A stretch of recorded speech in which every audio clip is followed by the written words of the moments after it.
Sí, pero más que nada recordar lo último que conversamos, que tenía que ver con las hormonas que se producían en el hipotálamo y que se almacenaban en la neurohipófisis. Que eran principalmente dos hormonas, la oxitocina, que es la que conversábamos la última vez, y la vasopresina u hormona antidiurética.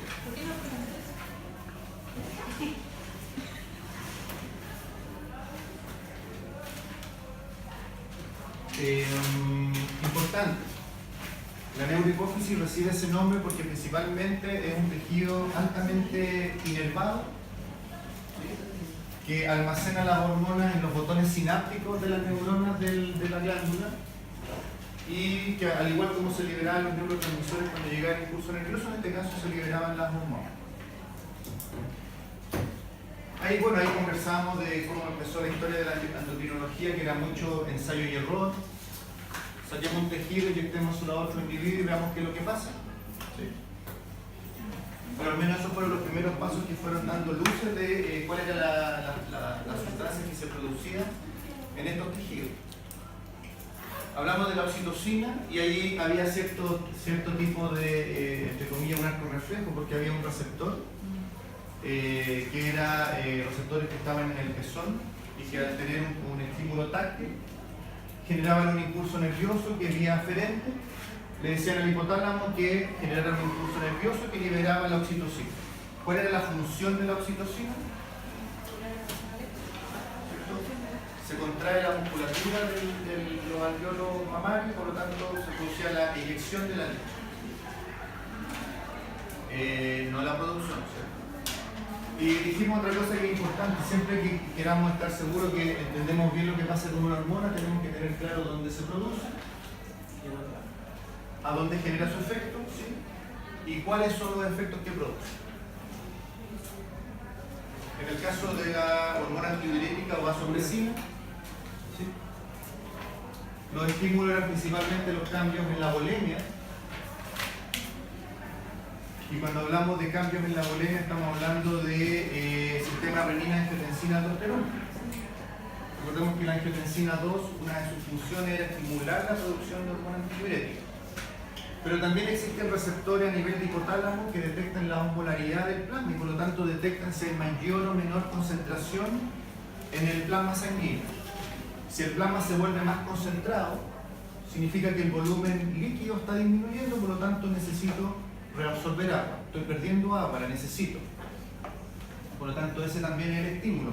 ¿Dónde se produce la vasopresina? Hipotálamo. Se almacena en la hipófisis. ¿Dónde genera su efecto? ¿Cuál es el tejido efector?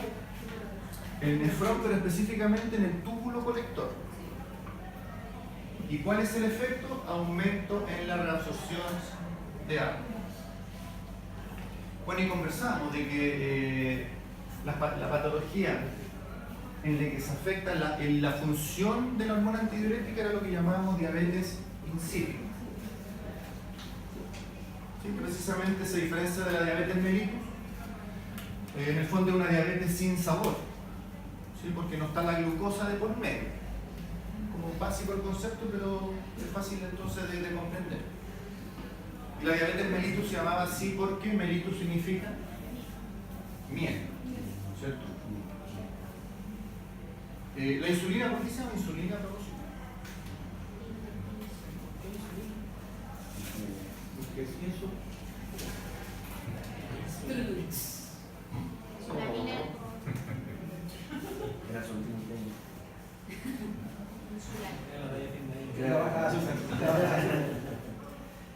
¿Cuál es?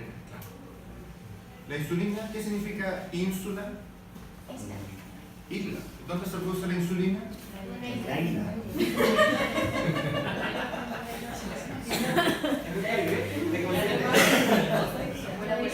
En Cocalecero, en los islotes del pan. Bien.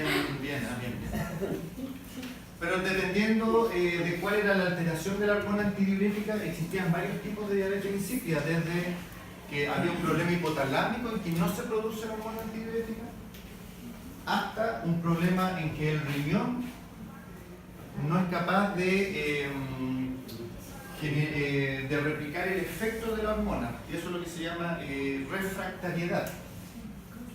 Un riñón que es refractario a la acción de la ADH. Y eso principalmente ocurría porque había una alteración en los receptores de los túbulos colectores. ¿Nosotros la diabetes principalmente está relacionada con la hormona? Claro, una con la insulina, la otra con la ADH. ¿Qué tienen en común los signos clínicos? Poliuria, polidipsia. En el caso de la insípida, sí. El caso de la mellitus, no, ahí sí que el hipotálamo no tiene nada que ver, el problema está en el páncreas. Así que el problema es la síntesis de insulina o bien en las células si lo que hay es resistencia a la insulina. Pero viene más adelante del páncreas, para que veamos su hormona. Bueno, y terminamos conversando de que hay un análogo sintético de la vasopresina, que es la desmopresina. ¿Por qué no lo pregunté? Y que además tiene un efecto secundario de que tiene una función homóloga al factor von Willebrand.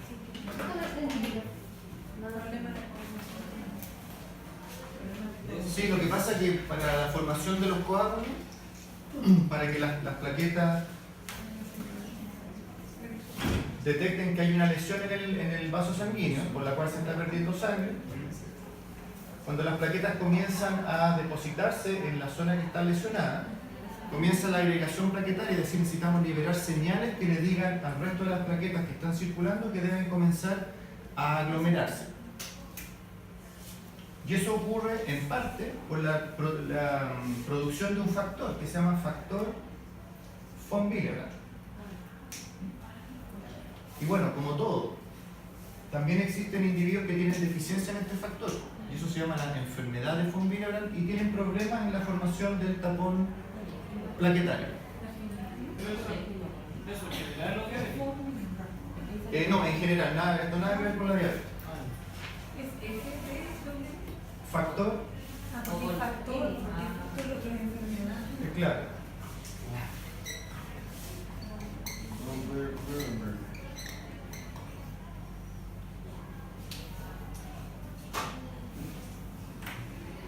Por lo tanto, el tratamiento para la diabetes insípida y para la enfermedad de von Willebrand podría usar el mismo fármaco que es la desmopresina, porque tiene esos dos efectos. Eso fue con la neurohipófisis, oxitocina y ADH. ¿Qué pasa con la adenihipófisis? La adenihipófisis recibe su nombre porque efectivamente es una glándula y por lo tanto tiene tejido productor de hormonas.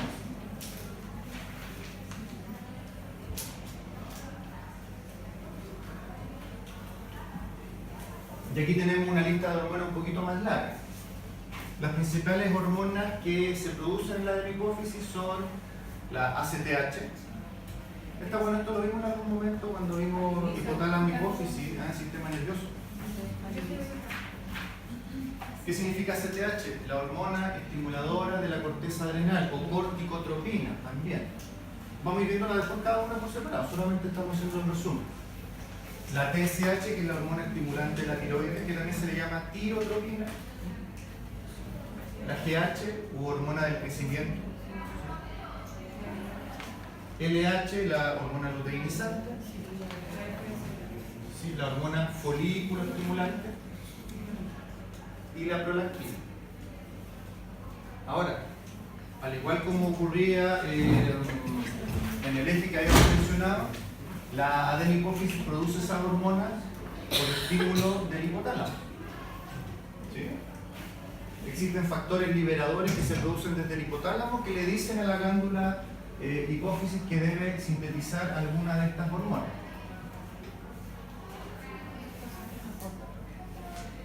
A través del sistema POP. Exactamente. Eso no se pregunta. No tengo idea.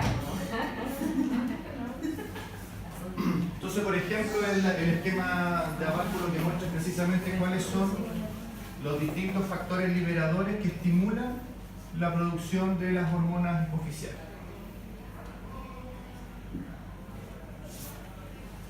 El factor liberador, ¿sabes que no me acuerdo? Lo vi delante y dije qué lo que era, no me acuerdo. Beta. Bien.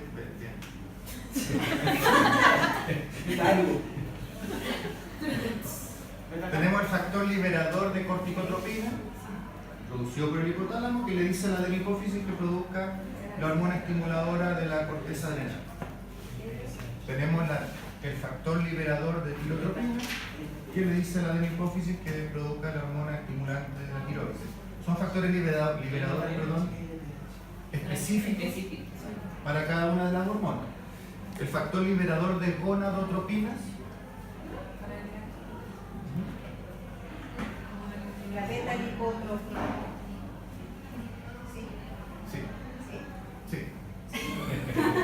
creo que ¿cómo se llama el factor liberador del de gonadotropinas. Lipotropina. Sí, de ahí lo vamos a desarrollar. Sí, factor liberador de gonadotropinas. Claramente su nombre se refiere a que estas hormonas donde ejercen su efecto en las gónadas, tanto ovario como testículo. Tenemos entonces la LH y la FSH. El factor liberador de la hormona del crecimiento, ¿sí?, estimula la producción de la hormona del crecimiento. Y el factor liberador de prolactina, que también estimula la hormona prolactina. Disculpe, la hormona de crecimiento tiene que ir solamente con los huesos. Con todos los tejidos. Todos los tejidos, células, tejido blando y tejido duro. Y principalmente estimula el metabolismo. Por eso en la lista de hormonas, en la lista general, estaba dentro de las hormonas del desarrollo, del crecimiento y también de las hormonas metabólicas. Ya por lo tanto, recordar que eso es lo que le llamamos eje hipotálamo-hipófisis, y dependiendo de la glándula finalmente donde se ejerce el efecto. Hipotálamo, hipófisis tiroides, hipotálamo, hipófisis adrenal, y eso es lo que vamos viendo ahora uno por uno. Lo que alcanzamos. La 1055. No, si tenemos que... No, pero es que necesite salir, puede hacer. Después se consigue la materia.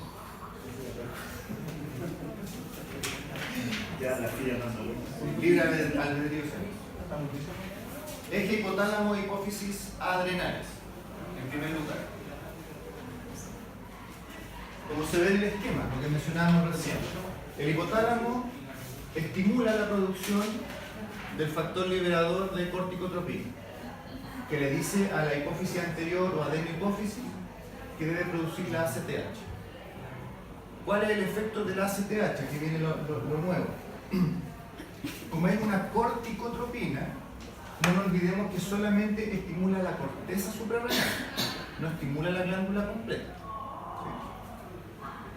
¿Y cuáles son las hormonas que se producen principalmente en la corteza adrenal? Y por eso deriva el nombre también, los corticoides. Todo viene de la corteza. Y en ese sentido, los principales corticoides pertenecen a dos grupos, dependiendo de cuál es el efecto que ellos van a generar.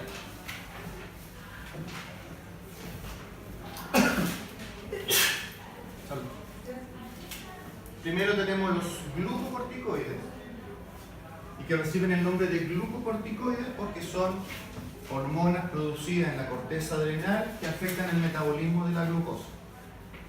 ¿Sí?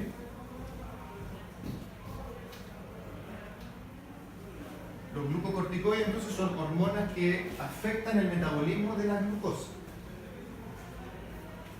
Que el principal representante es el cortisol.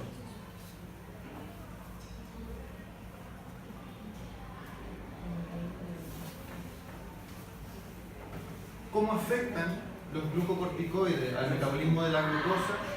Principalmente tienen un efecto hiperglicemiante. O sea, los glucocorticoides de lo que se encargan es de aumentar los niveles de glucosa en la sangre.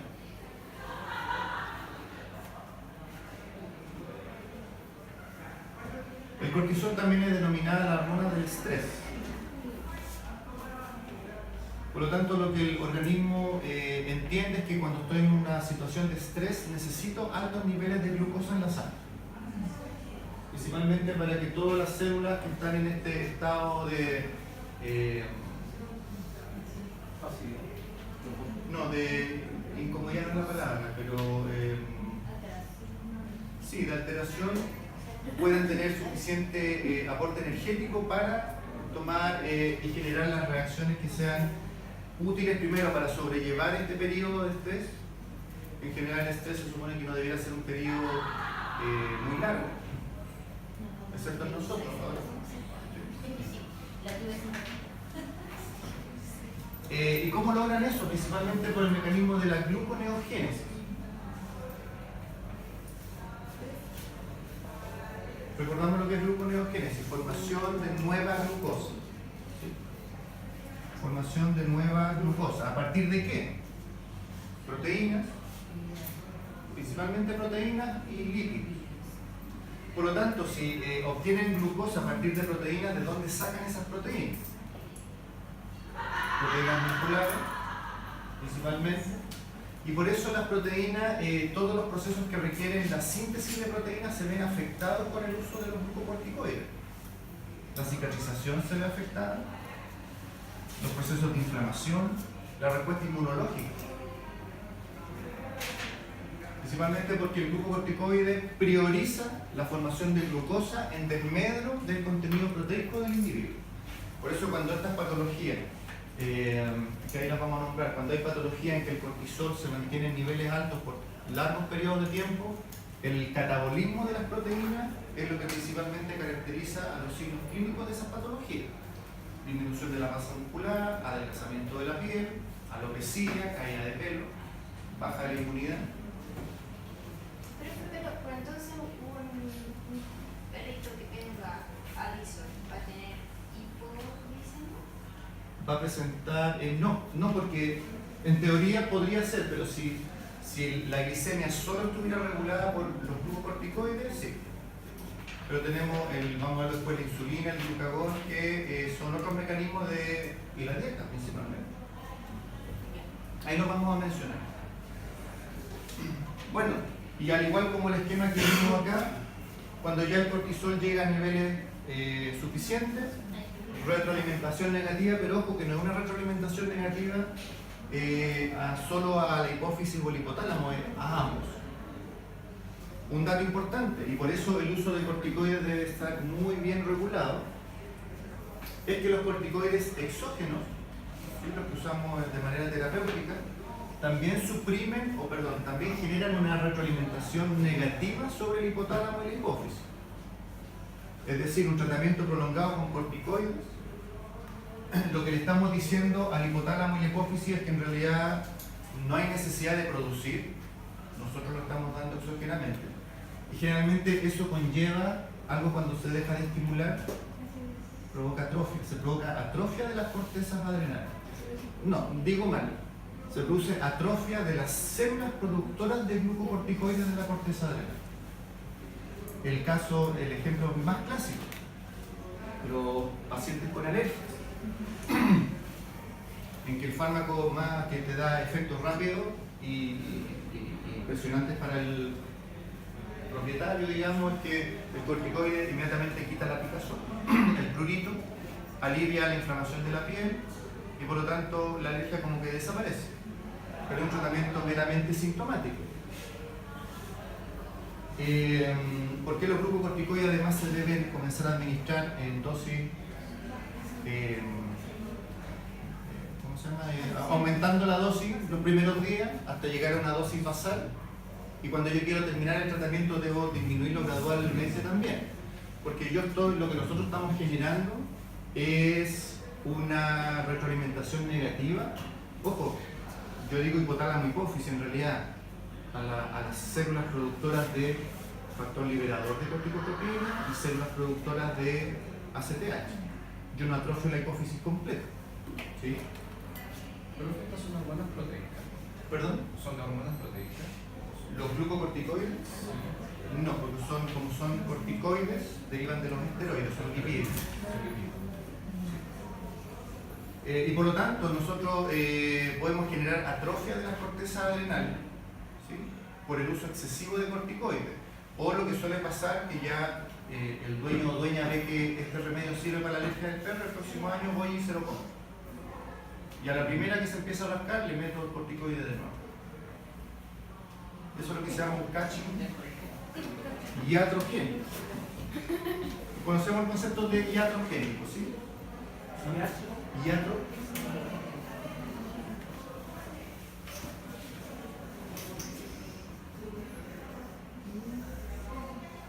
En el fondo somos nosotros los que generamos la alteración. Sí. No sé si iatro qué significa exactamente, no lo buscamos en realidad. Pero el origen del problema somos nosotros. Por una mala práctica o por una mala práctica. Digo nosotros profesionales o el que lo haga, digamos, el que aplique el efecto. El problema es que las cortezas adrenales atrofiadas ya no hay nada que hacer. Eso lo van a ver después. En las cortezas adrenales también no solo se producen los glucocorticoides, sino que se producen los mineralocorticoides. Y aquí tenemos uno conocido que es la aldosterona. El mineralocorticoide se caracteriza porque es una hormona que afecta el metabolismo de algunos minerales. En este caso, de la aldosterona, sodio, potasio. Porque la aldosterona, recordemos que estimulaba la reabsorción de sodio y eliminaba potasio.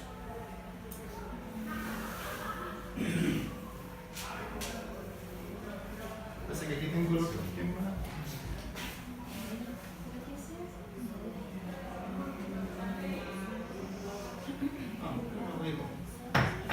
La aldosterona, ¿qué es lo que hace? Pero acuérdense, ¿qué es lo que hace? Estimula la reabsorción de sodio porque lo que buscábamos con esa hormona era retener agua en los vasos sanguíneos, ¿se acuerdan? Y siempre el sistema de sodio-potasio, si es que voy a reabsorber sodio, voy a perder potasio. Y viceversa.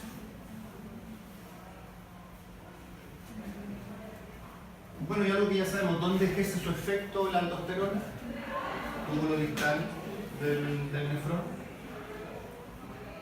¿Pero el túbulo distal renal? Suena túbulo distal. ¿Y cuál es el efecto? Reabsorción de sodio y excreción de potasio y iones hidrógeno.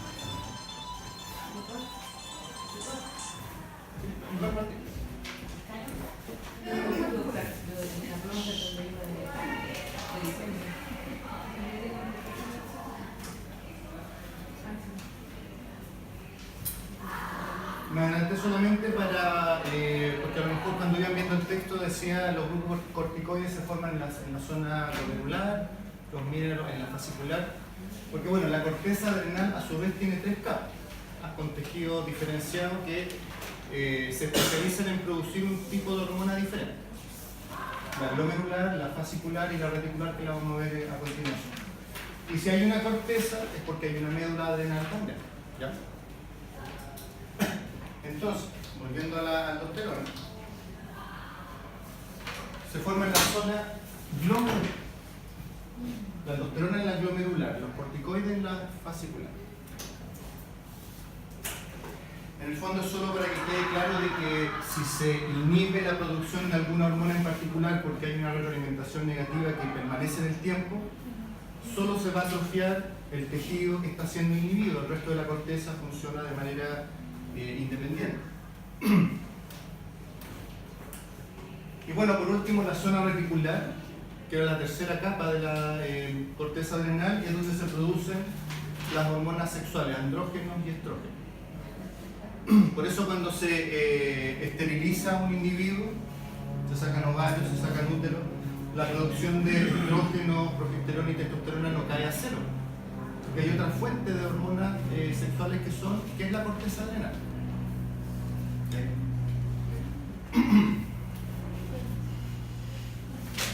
Bueno, las principales patologías que afectan a la corteza adrenal son el hiperadrenocorticismo, una hiperfunción de la corteza adrenal, siempre solo en la corteza, también llamado síndrome de Cushing.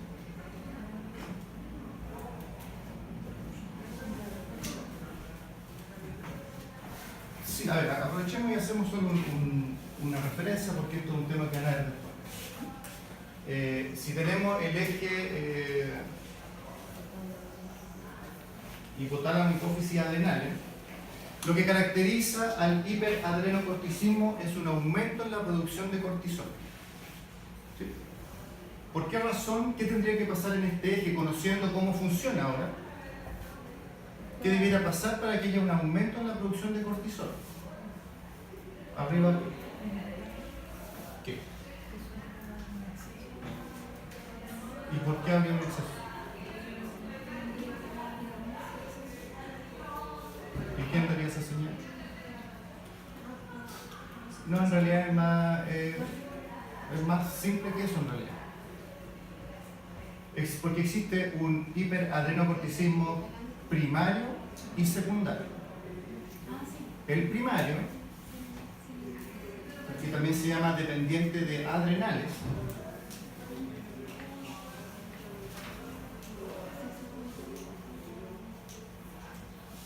es una neoplasia,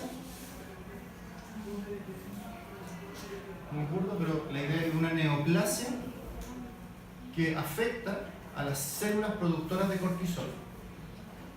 Pero son neoplasias de tipo productivo, es decir, no suelen tener carácter de malignidad, ¿sí? Suelen ser benignos, pero se caracterizan en que producen un exceso de las sustancias que se producen en el tejido de origen.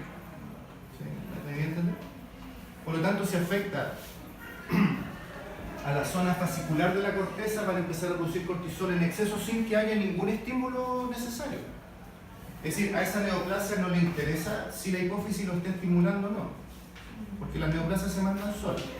Por lo tanto, aumenta la cantidad de cortisol,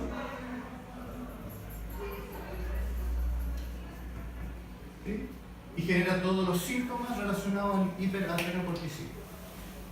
Es el hiperadrenocorticismo primario o dependiente de adrenales o Cushing le dicen algunos, primario.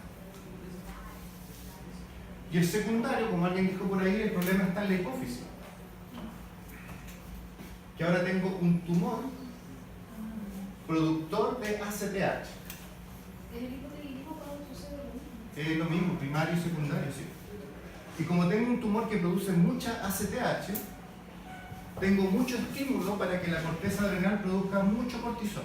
Porque la corteza adrenal manda lo que le dice la hipófisis. Y como tengo tanto cortisol, caigo en lo mismo.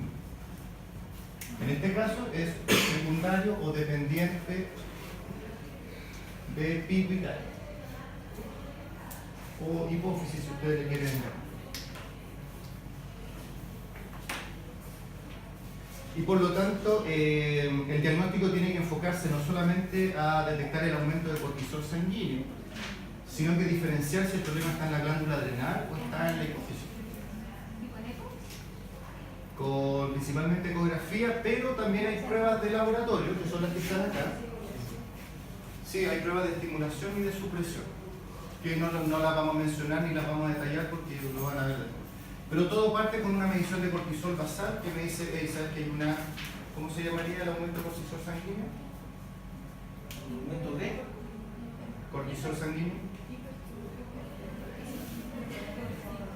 Hipercortisolemia.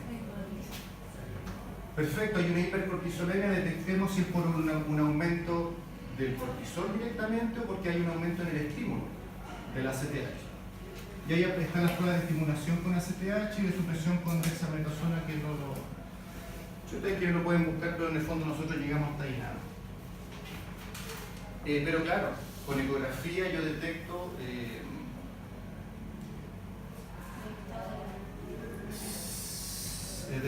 qué glándula es la que está afectada. Profesor, tengo una duda con esto, las estimulaciones para... porque tengo entendido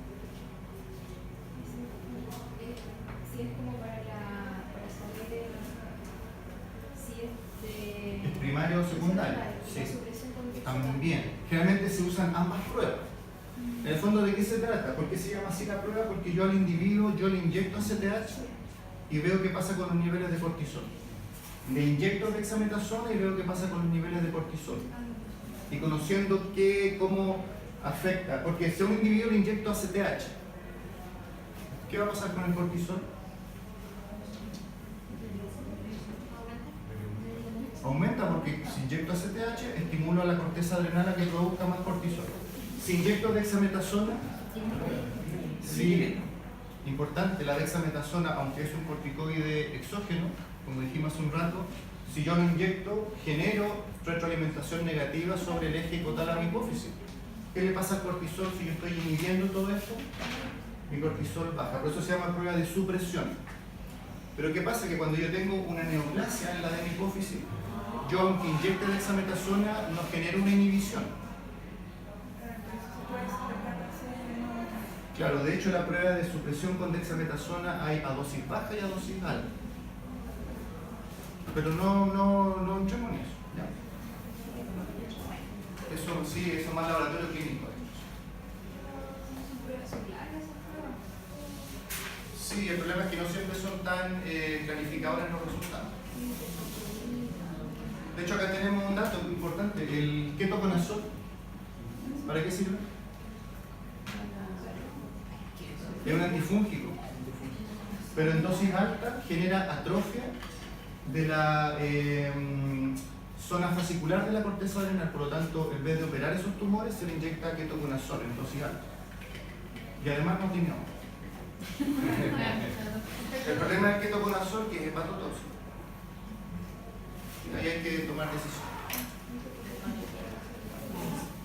Bueno, y la aldosterona, porque estábamos en la aldosterona, ahí tenemos nuestro sistema renina-angiotensina-aldosterona, nada nuevo a lo que hemos dicho. Pero importante recordarlo, sí que no se olvide. Bueno, y la médula adrenal, porque vimos todo lo que pasa en la corteza con los glucocorticoides, mineralocorticoides y esteroides sexuales. En la médula, principalmente, lo que se sintetizan son catecolaminas. Que yo no sé si a propósito en el control lo pusieron con K. Catecolamina. Porque hubo una pregunta en el que el favor está escrito con K, no es con C. Funcionalmente, la médula adrenal es igual a la neurona postganglionar del sistema simpático. Porque ¿cuáles son las catecolaminas? Adrenalina, epinefrina, norepinefrina, noradrenalina. Aquí es donde se sintetizan todos esos neurotransmisores que nosotros hemos hablado tanto y que funcionan a nivel del sistema simpático. A partir de un aminoácido que es la tirosina. Por lo tanto, las deficiencias de tirosina pueden llevar a deficiencia de neurotransmisores del sistema simpático. ¿Quién estimula la liberación y producción de catecolamina? La hipoglicemia, porque la adrenalina tiene efectos hiperglicemiantes también. Es lo que hablábamos, lo vimos cuando vimos sistema simpático y parasimpático. ¿Qué es lo que le hacía el sistema simpático al metabolismo de la glucosa? Aumentaba la glucosa porque aumentaba la glucogenólisis, ¿sí? Porque ya que una situación de alerta yo necesito altos niveles de glucosa para bajar por el terremoto, ¿se acuerdan? Por lo tanto, las catecolaminas aumentan los niveles de glucosa en la sangre, son hiperglicemiantes.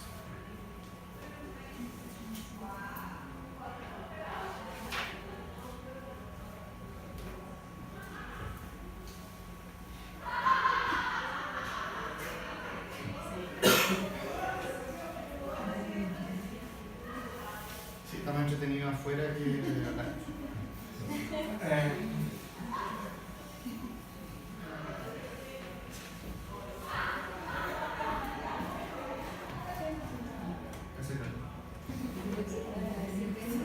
Eje hipotálamo, hipófisis, tiroides.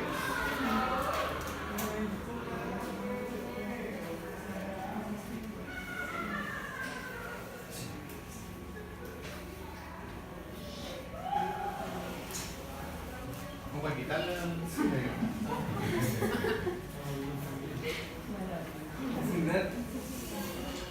Bueno, las hormonas tiroides estaban...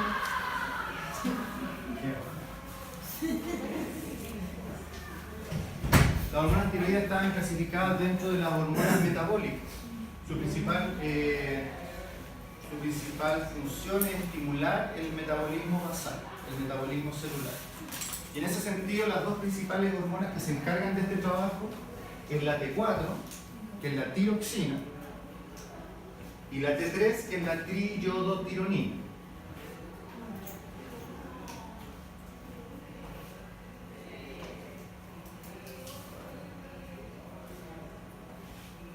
¿Por qué dos hormonas? Y de hecho, cuando si alguien se ha evaluado la glándula tiroides, le tienen las dos hormonas. Principalmente porque la forma en que la hormona tiroidea viaja por circulación es en forma de T4. Pero la forma activa de la hormona tiroidea es la T3. Es decir, la T4 entra a nivel celular, se transforma en T3 y esa es la que genera la acción metabólica.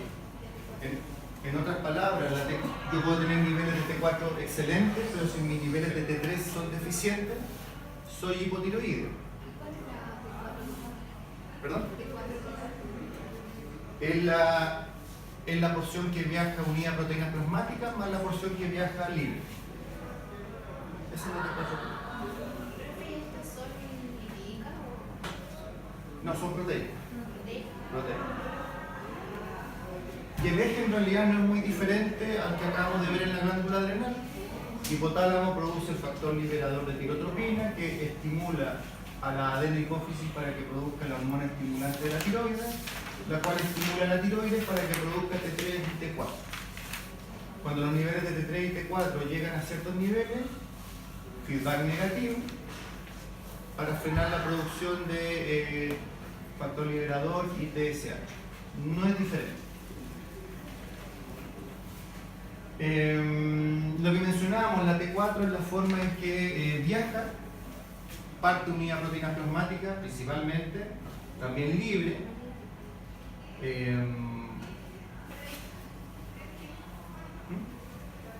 qué viaja unida a proteínas plasmáticas si Proteico. es proteica? Una buena pregunta. En este momento no tengo una respuesta. Claro. Sí, tiene lógica. Lo vamos a buscar. Importante, la T3 es la forma activa de la T4. Incluso existe una forma de T3 reversa, que solamente hay un cambio estructural muy mínimo, pero que genera un efecto metabólico menor. Y recordar, los altos niveles de T3 y T4 generan un feedback negativo sobre TSH y TRH. ¿En qué parte, en cuál tejido de la tiroides se sintetizan estas hormonas? En las células foliculares. El tejido tiroideo, aquí hay una microfotografía, en el fondo muestra que el esquema no es broma, digamos. Tenemos siempre el tejido tiroideo está distribuido en folículos, en grupos, en masas celulares, pero que en el centro presentan un coloide, que es donde se almacenan, ¿sí? Por eso son proteicas, se almacenan, esperando el estímulo necesario para que éstas se liberen a circulación. Se sintetizan en las células foliculares y se almacenan en el coloide. Llega el estímulo y estos salen a circulación. Efecto, aumento del metabolismo basal. Por lo tanto, ¿dónde se produce las distintas hormonas? Es importante recordar. ¿Dónde genera su efecto? Las hormonas tiroideas en todas las células del organismo. En ese sentido, las principales patologías que pueden afectar a este eje son el hipertiroidismo. Hay un aumento en la producción de hormona tiroidea, que muy similar, lo mencionaba recién, muy similar a lo que ocurre acá. Puedo tener un hiper o hipotiroidismo primario y también secundario, dependiendo si el problema está en la glándula tiroides o en la hipófisis.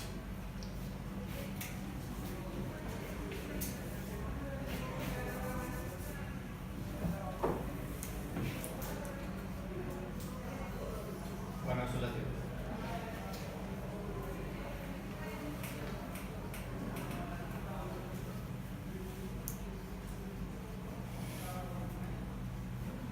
¿Qué puede pasar para que aumenten las hormonas tiroideas en circulación? una posibilidad, neoplasia de la tiroides, y por lo tanto se producen excesos de T3 y T4. ¿Sí?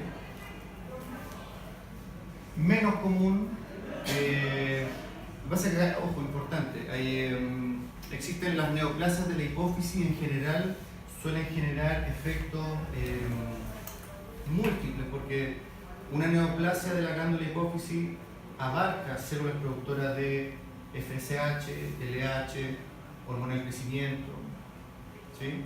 Que es lo que se llama el hiperpituitarismo.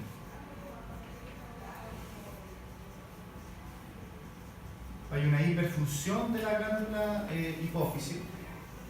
Claramente no es una hiperfunción por estímulo, porque tendría que el hipotálamo estar produciendo todos los factores liberadores simultáneamente para que efectivamente fuera solamente una respuesta natural a lo que ocurre dentro del eje hipotálamo-hipófisis. Aquí lo que hace que todas las hormonas se produzcan simultáneamente y en exceso, una neoplasia.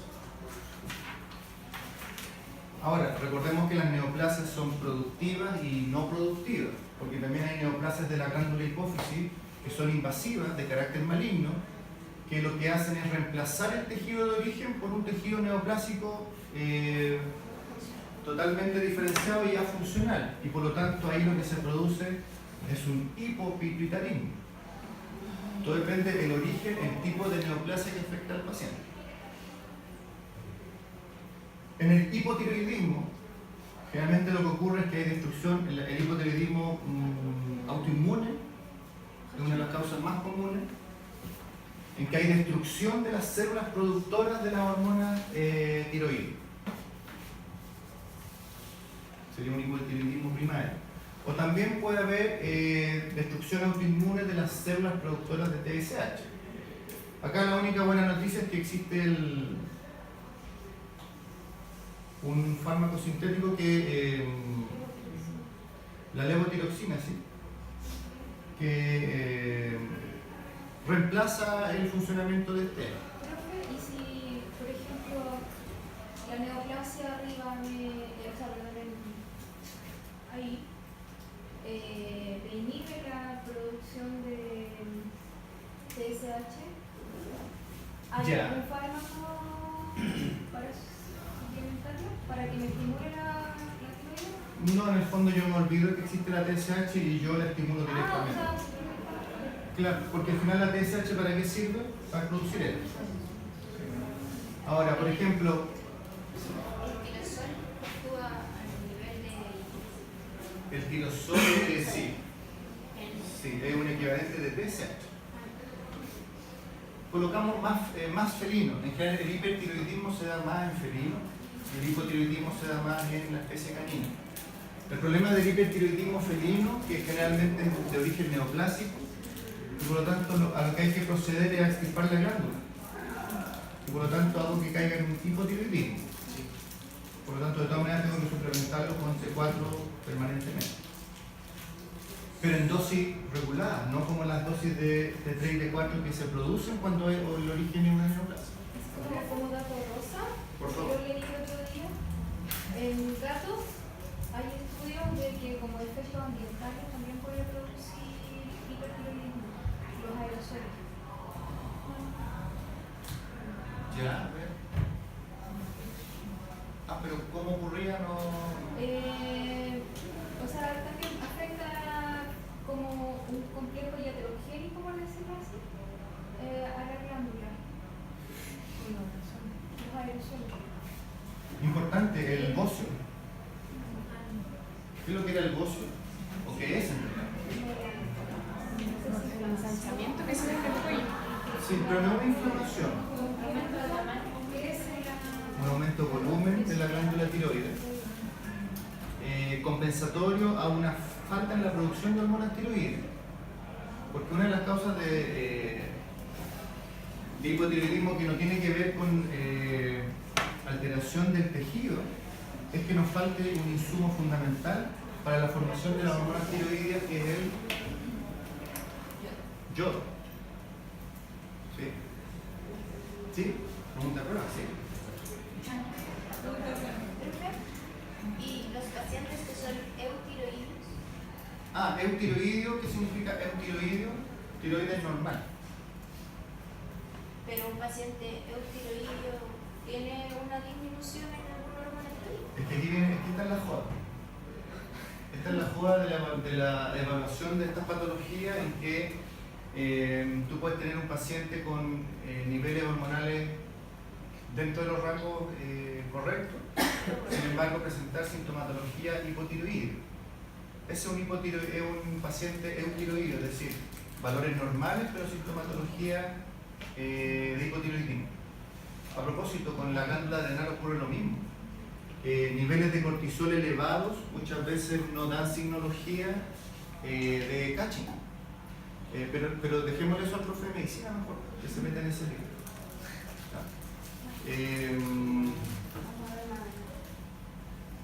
Sí.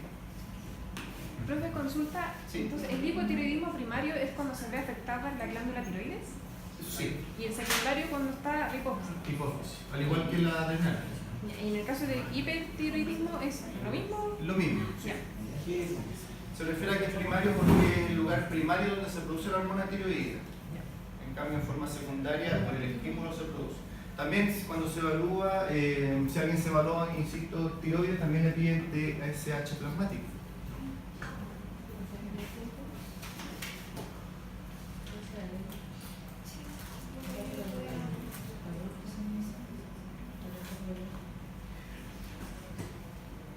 Y con esto terminamos.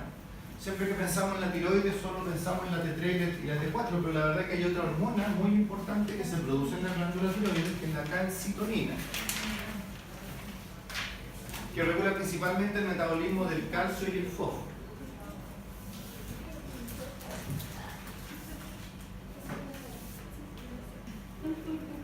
Esta hormona no se produce en los folículos, sino que se produce en las células que están paralelas a los folículos tiroides, llamadas células parafoliculares.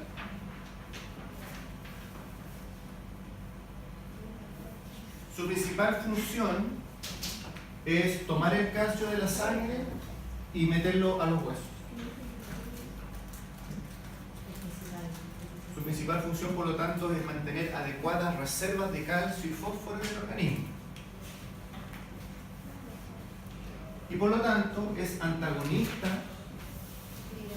de la paratormona, que como vamos a ver ya en la próxima clase, la paratormona lo que hace es sacar calcio de los huesos cuando el individuo necesita calcio y fósforo en la sangre. ¿Sí? Paratormona.